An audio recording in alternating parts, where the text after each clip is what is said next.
안녕하세요. 오늘도 사연 살롱을 찾아주셔서 감사합니다. 40대 여성이에요. 제가 워낙 일 욕심이 많아서 결혼이 다른 사람들에 비해 늦었어요. 사실 결혼도 할지 말지 고민이 많았는데 남편과 제가 인연이 있었는지 교제 중에 임신을 하게 되었고 찾아온 생명에 차마 나쁜 생각을 할 수 없어서 결혼을 하게 되었어요. 저와 남편은 동갑내기예요. 그래서 처음 만났을 때부터 말이 잘 통했고 설레는 감정보다는 재미있고 편안했어요. 30을 훌쩍 넘기고 하는 연애라 그런지 절절한 사랑보다는 그런 편안함이 좋더라고요. 제가 결혼을 망설였던 건 제가 다니던 직장 때문이었어요. 제가 잡지사에서 취재와 편집 일을 하고 있었거든요. 바쁠 때는 월요일에 출근해서 수요일 혹은 목요일에 퇴근할 정도로 일에 치여 살았어요. 그래도 매달 완성된 잡지를 보면 그 기쁨과 보람은 이루 말할 수 없었죠. 저는 그렇게 제 일을 많이 좋아했어요. 그런 제가 임신을 했으니 현실적인 고민을 하지 않을 수가 없었어요. 이런 생활을 하는 제가 누군가의 아내이자 엄마, 한 집안의 며느리 역할을 잘 할 수 있을까 걱정이 되었거든요. 제가 이런 걱정을 했던 건 그동안 선배들을 통해 그게 불가능하다는 걸 수없이 봐왔기 때문이에요. 저에게 결혼은 직장과 바꿔야 얻을 수 있는 거라서 고민이 됐어요.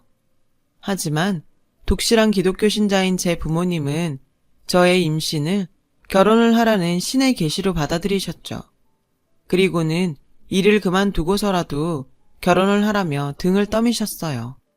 사실 제 부모님께서는 하나뿐인 딸이 나이는 먹어가는데 결혼도 안 하고 일만 하다 혼자 늙어 죽을까봐 걱정이 많으셨거든요. 그러던 차에 제가 임신을 했으니 얼마나 반가우셨겠어요. 그래서 매일 새벽에 감사기도를 드리러 교회에 가실 정도였어요. 그리고 제 임신 소식에 기뻐했던 또 한 사람이 있었어요. 바로 제 남편이었죠. 남편은 무조건 자신을 믿고 의지하라고 했어요. 저는 이렇게 기뻐하는 사람들을 보며 용기를 내보기로 결심했어요. 제 목표는 무조건 결혼과 일, 두 마리 토끼를 잡는 거였어요. 이런 이야기하기 좀 부끄럽지만 제가 그 분야에서 나름 잘 나갔거든요. 저는 제가 좋은 선례를 남겨 후배들에게 결혼해도 마음껏 일을 할 수 있다는 희망을 주고 싶었어요. 그렇게 생각하니 평소 긍정적이었던 저는 더 이상 두렵지 않았어요. 오히려 벌써부터 주변에서 대단하다고 박수 쳐주는 그림만 머릿속에 그려졌죠. 무엇보다 코드도 잘 맞고 늘 친구 같은 남편이 곁에 있으니 앞으로의 제 인생이 설레기까지 했어요. 당시 남편은 의료 보조기 회사의 과장이었는데 입사 후 꾸준히 거래처가 늘어서 회사에서도 평판이 괜찮았어요. 남편은 영업이 적성에 맞는다고 했고 열심히 일하는 남편을 옆에서 볼 때마다 남자 하나는 잘 골랐다는 생각을 했어요. 그렇게 결혼 준비를 하던 저는 뱃속의 아이가 쌍둥이라는 걸 알게 되었어요. 아무리 사람 일은 예측할 수 없다지만 제가 쌍둥이 엄마가 될 거라고는 상상도 못한 일이라 쇼킹했어요. 쌍둥이라 그런가 배는 개월수보다 훨씬 빨리 불러왔어요. 조금이라도 무리를 하면 배가 뭉치고 하혈을 하는 등 저의 임신기간은 그리 만만치 않았어요. 그래서 신혼여행도 미루고 결혼식만 겨우 올리고 신혼생활에 들어갔어요. 처음 하는 살림은 매일 실수투성이었고 나날이 심해지는 입덧에 가스불도 제대로 켤 수 없을 정도였죠. 보다 못한 친정엄마가 저희 집에 오셔서 반찬과 청소를 대신 해주시고는 했죠. 그런데 그 사실을 안 시어머니께서 그러시는 거예요. 요즘은 농사일이 없으니 당분간 서울에 올라오셔서 챙겨주시겠다고요. 사돈한테 신세 지는 게 죄송하다면서요. 저는 그때까지만 해도 시어머니의 배려에 감사한 마음이었어요. 아무래도 아직은 남편이 친정엄마의 음식보다는 시어머니 음식이 입에 잘 맞을 테니 겸사겸사 잘 됐다 생각했고요. 하지만 곧 제가 틀렸다는 걸 알게 되었죠. 걱정해 주시는 것처럼 말씀하셨지만 함께 살아보니 그게 아니더라고요. 결과적으로는 제 발로 시월드 문을 열고 들어간 꼴이었어요. 시어머니는 누가 옆에 있든 말든 속의 말을 혼잣말처럼 툭툭 내뱉으셨어요. 처음엔 얼마나 당황스러웠는지 몰라요. 누가 시킨 것도 아닌데 저는 시어머니의 혼잣말을 못 들은 척 했어요.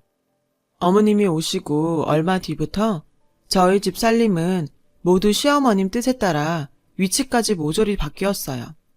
시어머니가 저희 집에 오신 건지 저희가 시댁에 간 건지 착각이 들 정도였죠. 여기까지는 그래도 참을 수 있어요. 문제는 제 입덧이었죠. 아침에 일어나 방문을 여는 순간부터 풍기는 음식 냄새에 저는 매일 아침마다 변기에 인사를 해야 했어요. 제대로 식사를 못하는 건 물론 비위가 상해 하루 종일 힘들었어요. 그렇게 결혼하고 첫 잡지 마감을 앞둔 마지막 주가 되었어요. 입덧이 심하고 몸이 무거운 임산부라도 마감 앞에서는 다른 직원과 똑같았어요. 저는 야근 근무에 커피도 마시지 못한 채 일에 몰두하고 있었어요. 그때였어요. 시어머니한테 전화가 걸려왔어요. 얘 아가, 너 많이 늦니? 죄송해요. 오늘은 많이 늦을 것 같아요. 죄송하기는 일하는 네가 고생이지. 몸도 무거운데 너무 무리하지 마라. 생각해보니 정신이 없어서 시어머니께 야근한다는 말도 못했더라고요. 그런데도 일하는 며느리를 이해해 주시니 그동안 쌓였던 불만이 언제 있었냐는 듯 사라질 정도였죠. 직장 동료들은 요즘 시어머니가 센스 있으시다며 저에게 부럽다고 했어요. 저는 임신을 하고도 이렇게 집에서 일하는 걸 인정받는 모습을 보일 수 있어서 어깨가 으쓱했어요. 하지만 이건 제 착각이었어요. 남편의 자켓을 세탁소에 맡기려고 주머니를 뒤지다가 초밥집, 영화관, 커피숍 영수증이 나왔고 그날의 비밀을 알게 되었거든요. 제가 마감 때문에 바쁜 걸 아는 남편이 시어머니께 야근한다고 알렸다더군요. 그랬더니 시어머니께서는 반색하시며 그래? 그거 참 잘 됐구나. 걔 일하는 동안 모처럼 우리끼리 밖에서 밥도 먹고 데이트도 좀 하자. 시어머님이 잔뜩 신나 그러시길래 남편은 시어머니를 모시고 나가 모처럼 모자지간에 시간을 보냈다고 하더군요. 그럴 수 있죠. 어차피 저는 야근 때문에 바빴고 모자가 오랜만에 밖에 나가 시간을 보내는 게 나쁜 건 아니니까요. 하지만 생각하면 할수록 시어머니의 태도가 마음에 걸렸어요. 아들과 데이트할 생각으로 제가 정말 많이 늦는지 확인하셨던 거잖아요. 그런 생각이 계속되자 기분이 묘했어요. 처음엔 호르몬 때문에 예민한가 했지만 우연히 시어머니 핸드폰에 저장된 남편의 번호를 보았더니 글쎄 내 첫사랑이라고 되어 있지 뭐예요. 그걸 보니 소름이 끼치더라고요. 하지만 그런 걸로 시어머니를 이제 그만 댁으로 돌아가시라고 할 수는 없었어요. 그래서 어떻게 시어머니를 다시 댁으로 돌려보낼까 고민하고 있었죠. 그러던 어느 날 뜻밖의 일이 생겼어요. 시댁에 혼자 남아 계시던 시아버지가 전화를 하신 거예요. 대체 언제까지 거기 있을 거야? 며느리 핑계대고 거기서 퍼져 있을 생각 말고 당장 내려와. 안 그래도 성질이 불같은 시아버지는 화가 많이 나셨는지 시어머니가 전화를 받자마자 다짜고짜 호통부터 치셨어요. 결국 시어머니는 찍소리도 못하고 돌아갈 짐을 짜기 시작하셨죠. 내가 전생에 나라를 팔아먹은 년도 아닌데 왜 이런 꼴을 당하고 사는 건지. 우리 아버지도 그렇지. 어떻게 딸을 저런 인간한테 시집을 보내. 내 팔자야. 시어머니의 혼잣말은 꽤나 크기 때문에 거실에 있던 우리 부부는 시어머니의 이야기를 전부 들을 수 있었어요. 그 이야기를 듣고 있던 남편은 자기 엄마가 불쌍하다고 하더군요. 같은 여자로서 저도 남편 말에 동의해요. 하지만 남편에게 받지 못한 사랑을 자기 아들에게 받으려고 하는 건 며느리로서 달갑지 않았어요. 그날 시어머니는 댁으로 돌아가셨어요. 저는 더욱 배가 불러왔고 슬슬 생활 곳곳에 구멍이 나기 시작했죠. 평소 완벽주의자인 저는 그게 은근히 스트레스였고 급기야 응급실 신세를 지게 되었어요. 계속 이러면 뱃속의 아이가 힘들어요. 노산이만큼 주의가 필요합니다. 당시 35이던 저는 의사 선생님으로부터 노산이라며 주의해야 한다는 얘기를 들었어요. 그 소리에 친정엄마는 육아휴직을 하던지 아니면 회사를 그만두라고 잔소리를 하셨어요. 남편 역시 처음으로 저에게 회사를 그만두라는 말을 하더군요. 자기가 일하고 싶어 하는 건 알지만 이러다 우리 애들이 잘못될까봐 무서워. 그래서 말인데 지금은 쉬는 게 어때? 일은 애 낳은 뒤에도 할 수 있잖아. 당신 몫까지 내가 열심히 벌게. 응? 친정엄마는 남편의 말에 옳았구나 하며 저에게 회사를 그만두라고 했어요. 호기롭게 2마리 토끼를 모두 잡겠다고 나섰던 저는 현실의 벽에 부딪혀 결국 하나를 손에서 놓고 말았어요. 처음에는 육아휴직을 하려고 했는데 3개월밖에 인정이 되지 않아서 울며 겨자 먹기로 사직을 하게 되었어요. 주변에서는 이참에 마음 편히 쉬라고 했지만 어림없는 소리였죠. 저는 쌍둥이 출산을 무사히 마친 뒤 돌까지만 육아를 하고 이후엔 다시 복직을 하자고 각오를 다졌어요. 하지만 쌍둥이 육아는 생각처럼 쉽지 않더라고요. 엄마는 하나인데 애는 둘이니 아주 미칠 것 같더라고요. 모유수유는 꿈도 못 꿨어요. 제때 밥을 먹지 못해서인지 모유가 빨리 말라버렸거든요. 몸무게도 무려 10kg나 빠졌고요. 쌍둥이 육아로 인해 따로 운동할 필요가 없더라고요. 대신 빠진 살만큼 체력도 떨어졌고 제 삶의 질도 떨어졌어요. 가끔 너무 죽을 것 같을 땐 친정엄마가 와서 아이를 봐주셨어요. 하지만 친정엄마도 직장 생활을 하고 계셔서 저녁때가 다 되어서야 오셨죠.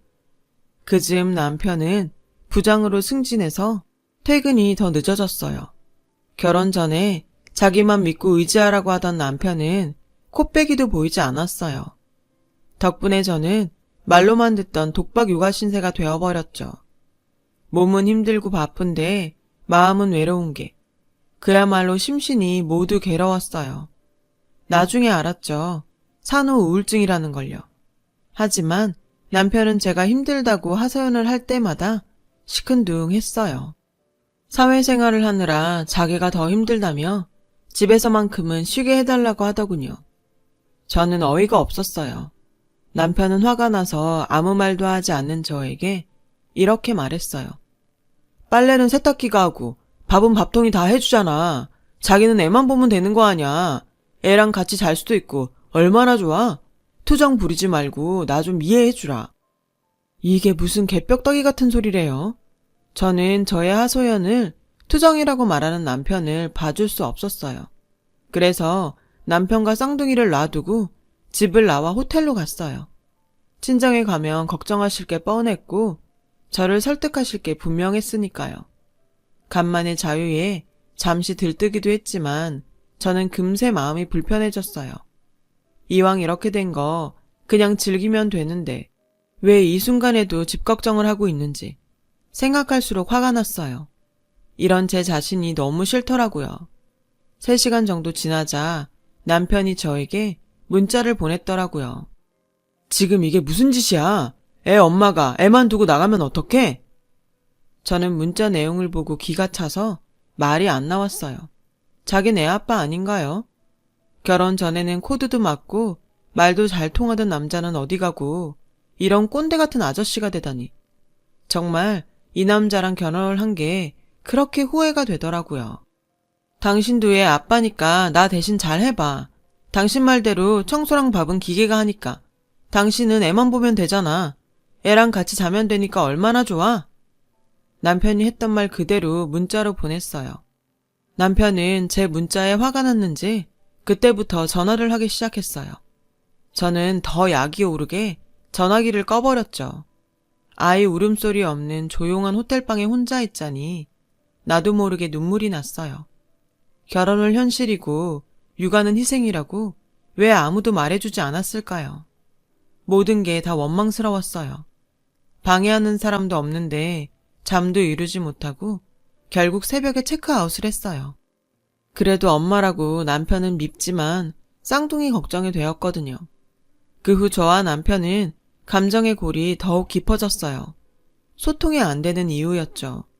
우리 부부는 화해를 시도해보긴 했지만 경쟁을 하듯 서로 자신이 더 힘들다고만 하니 좀처럼 대화가 진행되지 않았어요. 남편은 그 뒤로 온전히 자기 마음대로 살았어요.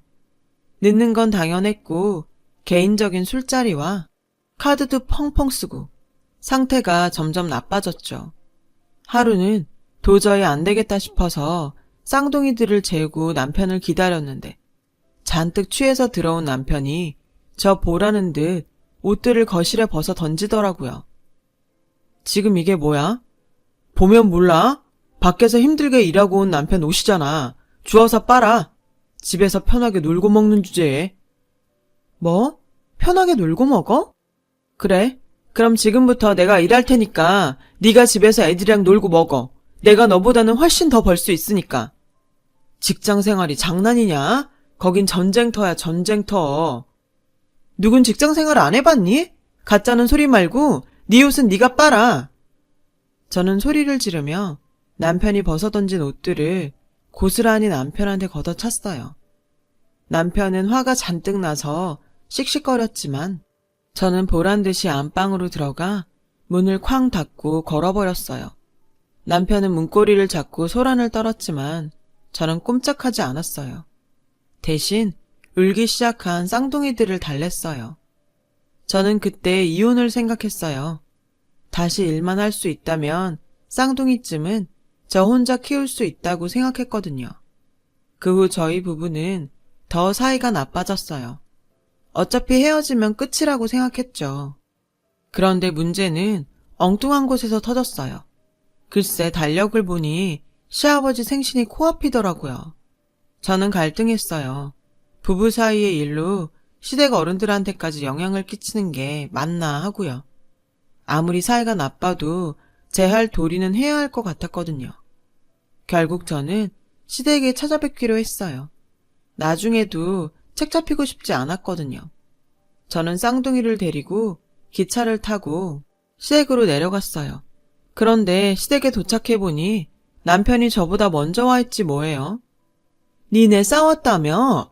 여자같이 남편 이겨먹으라고 하면 못 쓴다. 여자가 가장 기 꺾는 거 아니다. 그 순간 기가 막혀서 웃음이 났어요.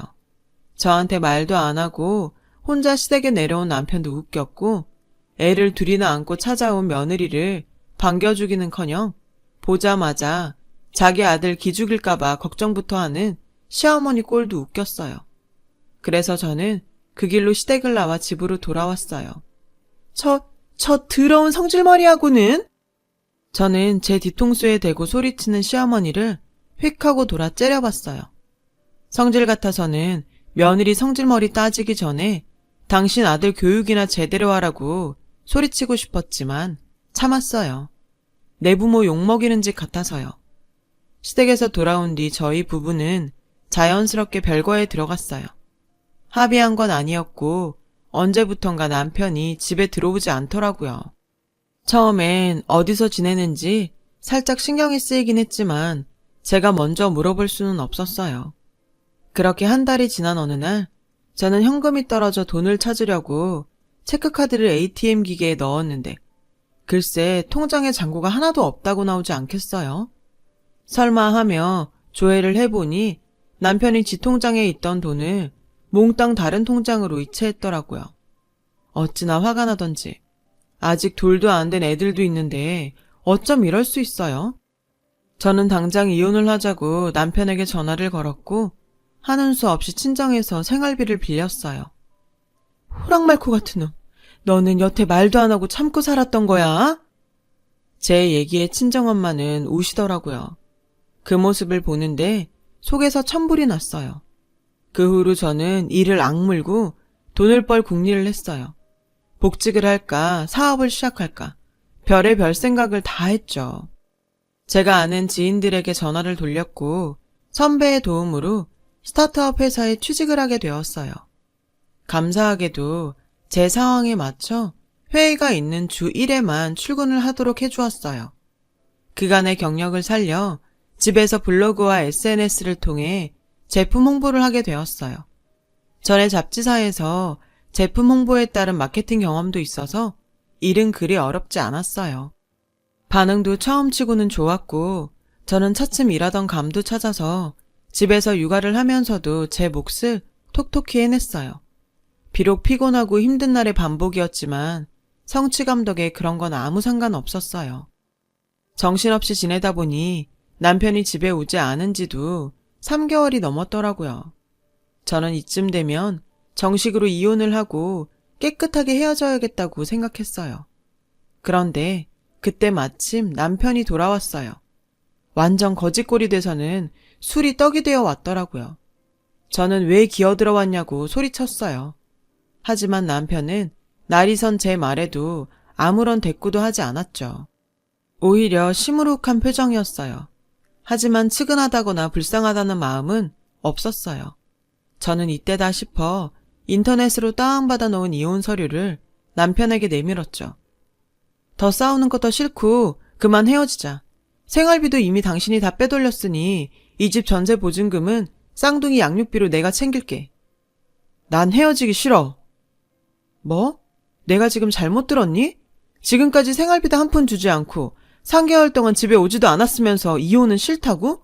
그게 지금 말이 된다고 생각해? 내가 내 식구랑 같이 살겠다는데 무슨 이유가 필요해? 엄연히 나 당신 남편이고 애들 아빠야. 그나저나 당신 이게 다 뭐야? 혹시 당신 일 다시 시작했어? 순간 어이가 없었어요. 생활비를 10,000원짜리 한 장 남기지 않고 다 빼가놓고 이제야 나타나선 저한테 일하냐고 묻는 이 남자를 저는 대체 어디까지 봐줘야 하는 거죠? 하지만 곧 이 남자가 왜 꼬랑지를 내리고 거짓골로 집에 왔는지 알 수 있었어요. 남편은 거래처 계약이 엎어지자 회사에서 불리한 처지에 놓였고 그 후 무리수를 두며 일을 하다가 회사에 엄청난 손실을 안기고는 결국 회사에서 잘렸더라고요. 그 후 어줍잖게 주식에 손을 댔다가 가지고 있던 돈까지 모두 날려버린 거죠. 그 순간 그래도 가족이라고 저랑 쌍둥이 생각이 났다나요?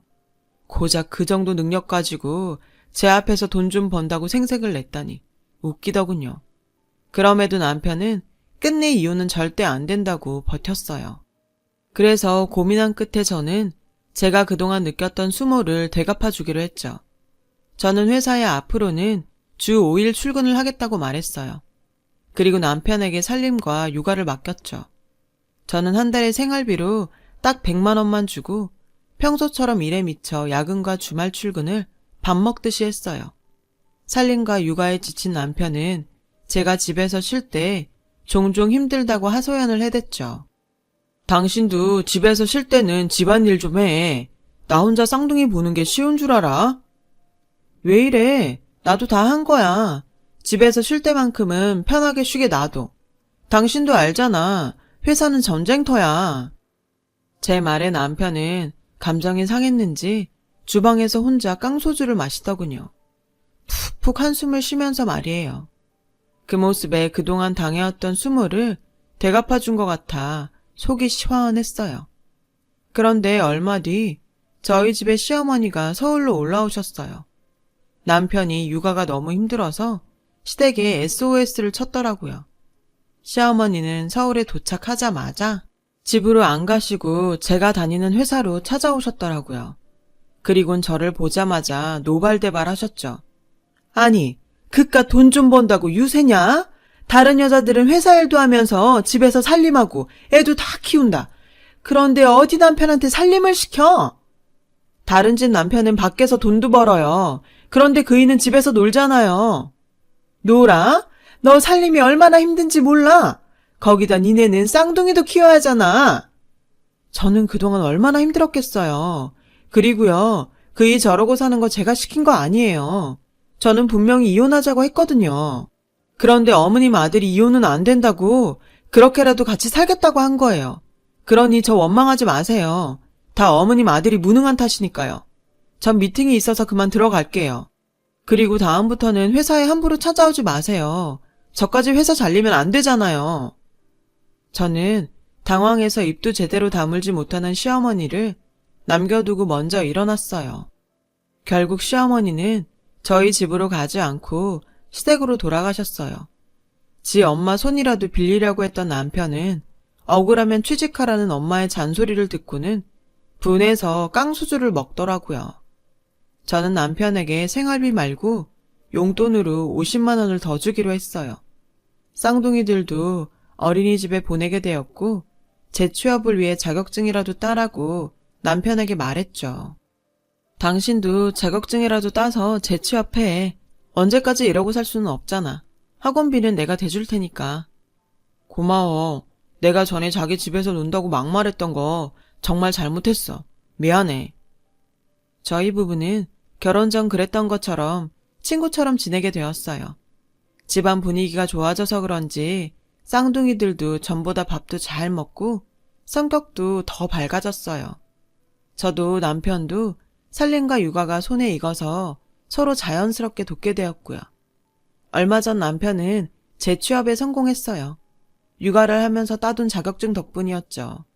남편은 영업이 아닌 설계 쪽 일을 하며 열심히 새 직장에 적응해가고 있어요.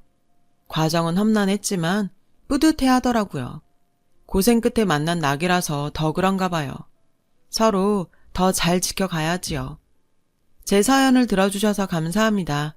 들어주신 모든 분들 행복하세요. 여러분, 사연 댓글에 응원과 현명한 조언 부탁드려요. 좋아요와 구독은 저에게 큰 힘이 됩니다. 오늘도 좋은 일 가득하세요.